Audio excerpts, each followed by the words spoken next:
Today I thought I'd share a little story with you about a buck I killed back in the fall of 2008. It was early November, bow season. I'm hunting on the side of a hardwood ridge, really pretty spot. I've been sitting there for a couple hours that morning. It was a nice, clear, sunny fall morning, just beautiful.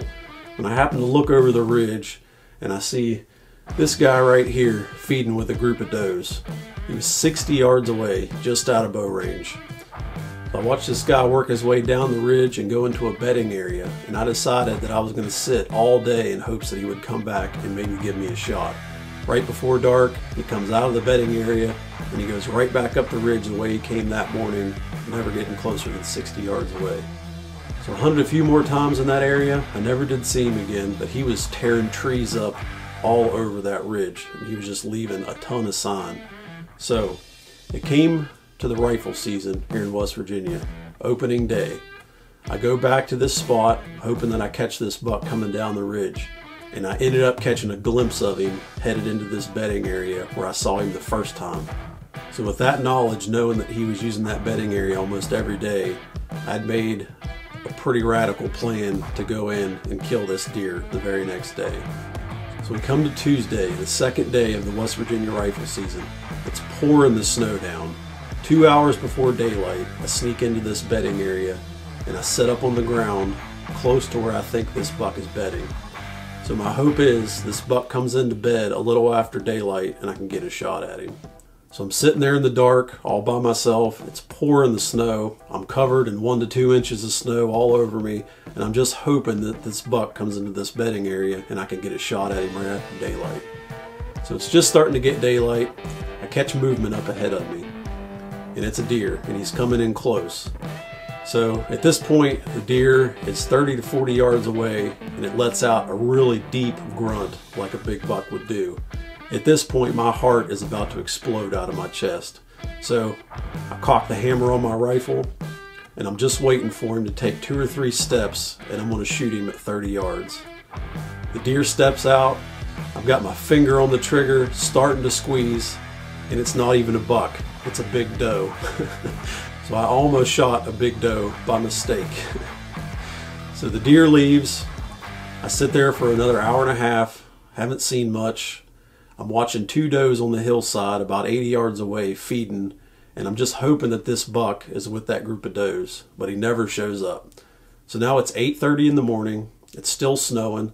I haven't seen any sign of this buck. He hasn't come back to bed yet. So I'm left with the dilemma of what do I do now? Do I sit here and wait, or do I get up and try to make a move and hopefully I'll run into him? So my patience got the best of me. I decided to get up and just go for a little walk, do a little bit of still hunting, and hopefully with the snow I'll be able to sneak up and maybe get a shot if I spot him.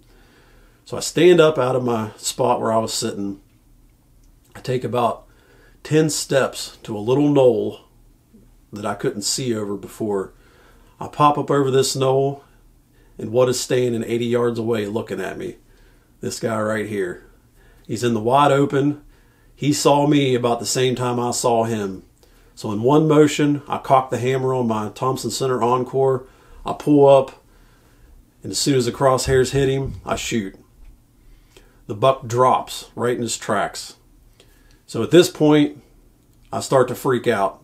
He's kicking, he's trying to get himself up, so I'm trying to reload the muzzleloader so I could get another shot into this deer.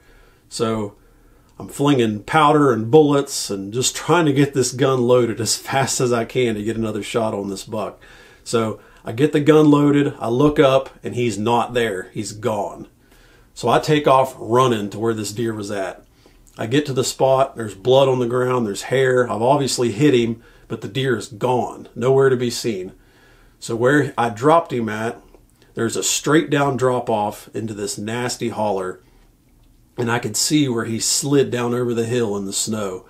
So without hesitation, I run down this hill, and I wish I could show you this hill. It is literally straight up and down. It's covered in 2 or 3 inches of snow, super slick. So I slide all the way to the bottom. I get to the bottom, and the deer is not there. He had made it to the bottom and started up the other side. So I start tracking him, And I finally spot him in a patch of laurel thicket on the side of this mountain. So I literally run right at him. He's trying to get away, and I'm determined to take this buck down. He's not going to get away from me. So I finally got up to him. He couldn't outrun me, and I put another shot in him and put him down for good. So a really crazy story on a really nice West Virginia buck. And the funny part is, where this deer died at, it was only about 200 yards to the trail where we could get a four-wheeler to him. It took my dad and I almost 4 hours to get this deer out that 200 yards because the hill was so steep. We would literally drag him a foot, slide backwards, have to pull ourselves up the hill, grab him, and pull him up the hill again. It was just absolutely insane. So really aggressive tactics on this buck. The funny thing is, he was bedding not 80 yards from a busy four-wheeler trail that guys were using to get in and out of this area. So these guys would ride down this four-wheeler trail heading on out the ridge, and as they head out the ridge, this buck would drop down off the ridge and go into this bedding area, and he was bedding right off of the road. So where I was set up, I was literally 60 yards from this road, just sitting there hoping to catch him. So it was basically an overlooked spot that these guys were not even paying any attention to, and that's where this buck was calling home. Really memorable hunt, still one of my best bucks in West Virginia, and a hunt that I'm never going to forget.